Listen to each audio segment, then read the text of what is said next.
Hello friends, welcome to my channel. তোমরা সবাই কেমন আছো?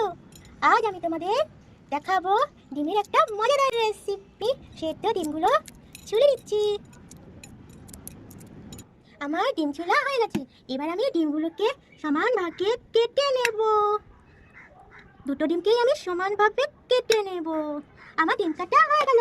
এর মধ্যে নুন ছড়িয়ে দেব, তারপর লঙ্কা গুঁড়ো ছড়িয়ে দেব, তারপর আমি বেটে রাখা ধনেপাতা বাটা এটাও ছড়িয়ে দেব। এরপর আমি টমেটো বাটা এটাও ছড়িয়ে দেব, তারপর লেবু দেব, তার কাঁচা লঙ্কা কুচি ছড়িয়ে দেব। আমি ধনেপাতা মিশাবো। এরপর আমি এটাকে ভালোভাবে মাখবো। এরপর আমি এটা খেয়ে দেখি। এটা কিন্তু দারুণ হয়েছে। তোমরাও খেয়ে দেখবে এবং আমাকে জানাবে।